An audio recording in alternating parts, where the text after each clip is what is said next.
তুই বরং এক কাজ কর, এই শ্রাবণ মাসের প্রত্যেকটা সোমবার উপোস করে শিবের পুজো কর। দেখবি বাবা সন্তুষ্ট হয়ে তোর হাতের মুঠোয় একদম বরকে এনে দেবে।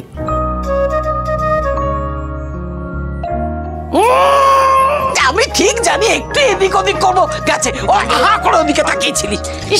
জিরে ফোড়ন দে, জিরে ফোড়ন দে। মিস্টার মাথা গরম এখনো কেন বাড়ি ফিরছেন না? কে জানে কোথায় আছেন। এত রান্না করছে ছোট ভাই, কিন্তু মেজো ভাই খাবে তো?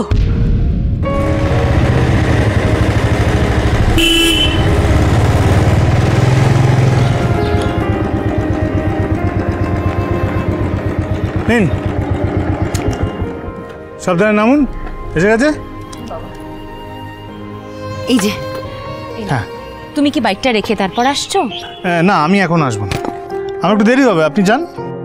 কেন দেরি হবে কেন গো? আমার একটা কাজ আছে ছোট্ট, সেটা আমি টুক করে সেরে এই ফাঁকে চলে আসি, আপনি তখন যান। কিছু কি হয়েছে? এতক্ষণ তো ঠিকঠাকই মনে হলো, এই বাড়ির কাছে এসে মহারাজকে একটু অন্যরকম লাগছে। কি আপনি ভারী মিষ্টির হাঁড়িটা নিয়ে দাঁড়িয়ে আছেন কেন? আপনি যান, আমি আসছি। হ্যাঁ বলছি শোনো না বা, একসাথে যাচ্ছটা কোথায় জামাই? ও জামাই শোনো,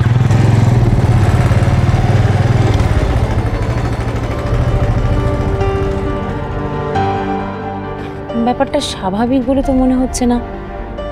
কিছু তো একটা নিশ্চয়ই হয়েছে জামাইয়ের।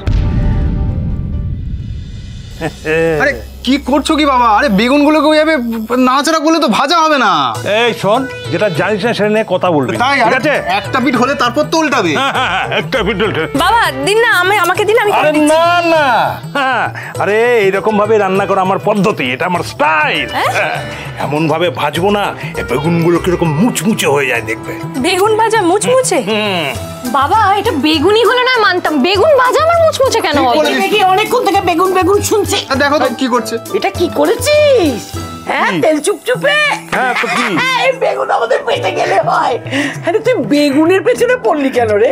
তার থেকে সহজ ছিল একটু আলু ভাজা করতিস। শোনো, তুমিই তো বলো যে আমার কোনো গুণ নেই, হ্যাঁ, ওই জন্যই তো বেগুন ভাজছি। কে রে? কে এলো? উনি এলেন বোধহয়। আমি দেখছি। এই না না, আমি দেখছি, দাঁড়াও, সর।